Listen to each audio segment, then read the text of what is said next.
Welcome to Moneycontrol's The Week That Was, where we highlight the top stories of the week. On 23rd July, Finance Minister Nirmala Sitharaman delivered her seventh budget in the Lok Sabha with a significant focus on taxes, which was one of the most frequently mentioned terms during her speech.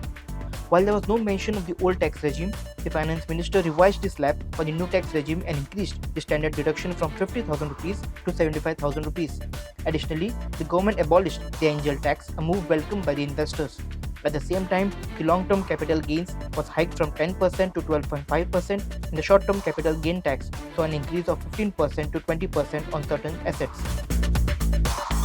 In his first remarks on the Union Budget 2024, Prime Minister Narendra Modi lauded Union Finance Minister Nirmala Sitharaman's speech in Parliament and said it strengthened all sections of the society.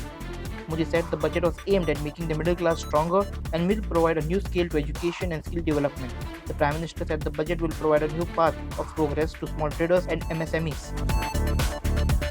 India Bloc MPs, including Congress President Manohar Jarang, Congress Parliamentary Party Chief Sonia Gandhi, and Leader of Opposition in the Lok Sabha, Rahul Gandhi, staged a protest in Parliament premises on July 24th over the alleged discrimination against opposition-ruled states in the Union Budget. Besides Kharge, Sonia Gandhi and Rahul Gandhi, several MPs of the Congress, TMC, Samajwadi Party, DMK, and the left joined the protest held on the steps leading to the Magar Dwar of Parliament. Protesting against the budget, Kharge said, "This budget is anti-people, no one has got justice. They have talked about special package but special status have not been given. This is deceptive budget and injustice to the people." Prime Minister Narendra Modi on July 26 said, "Pakistan is trying to stay relevant with the help of terrorism." Addressing the 25th anniversary of Kargil Vijay Divas in Dras, he said Pakistan faced defeat whenever it has carried out any misadventure. It has not learned any lessons from history. The Prime Minister said the Jawans will keep defeating the terrorists and they will get a befitting reply.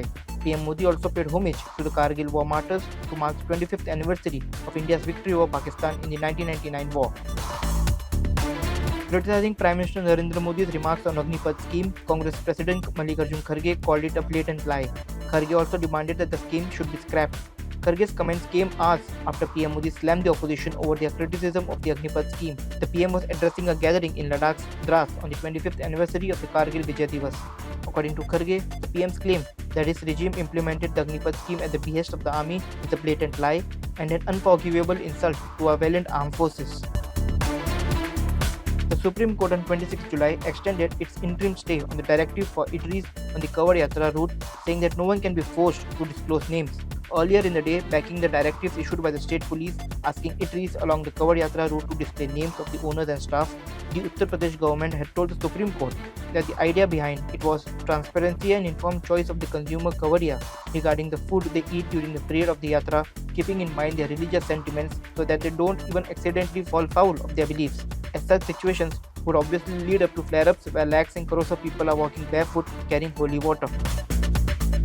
Maratha reservation activist Manohar Jarang ended his hunger strike on the fifth day in Antarvali Sarati on July 24th, citing health reasons and pressure from his supporters. During his announcement, Jarang emphasized his commitment to the cause, stating, "I am ready to continue the hunger strike without any medical intervention or saline, prepared to go to any lengths for the cause. But lying on a saline drip feels like a hollow protest. It is better to prepare for the struggle ahead than to pretend to fast." Jarang voiced his frustration with the government, accusing them of fearing the power of hunger strikes and the potential threat to their authority. He expressed his disappointment that his supporters had to intervene. "The government is afraid of our strength and what we can do if we unite. My people insisted on giving me a saline drip. It's useless to lie there hooked up to it. Instead, I should prepare for the elections and the larger battle ahead." US President Joe Biden dropped out of the 2024 race for the White House on July 22nd, ending his bid for re-election after a disastrous debate with Donald Trump that raised doubts about the incumbent's fitness for office. The unprecedented announcement, delivered less than 4 months before the election, immediately upended a campaign that both political parties view as the most consequential in generations. The president, intent on serving out the remainder of his term in office, quickly endorsed Vice President Kamala Harris to take on Trump and encouraged his party to unite behind her, making her the party's instant favorite for the nomination at its August convention in Chicago.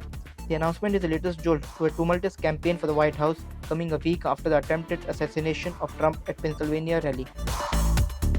In a stunning and symbolic conclusion to the opening ceremony of 2024 Summer Olympics in France, French judo icon Teddy Riner and sprinter legend Marie-José Perec jointly lit the Olympic Cauldron in Paris on July 26.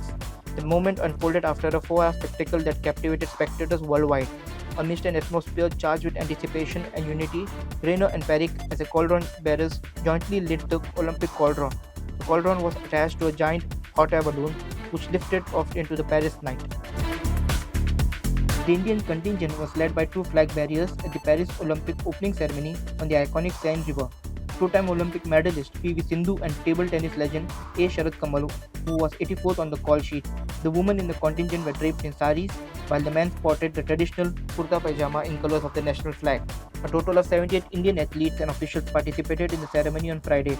The boats passed through the landmarks of the city such as the restored Cathedral of Notre Dame, which was gutted in fire 5 years ago, the iconic Louvre Museum, and also a few of the game's venues. The sequence of arrival followed the French alphabetical order. The first to arrive was the Greek contingent for being the spiritual home of the games, followed by refugee team. And that's the wrap for the week.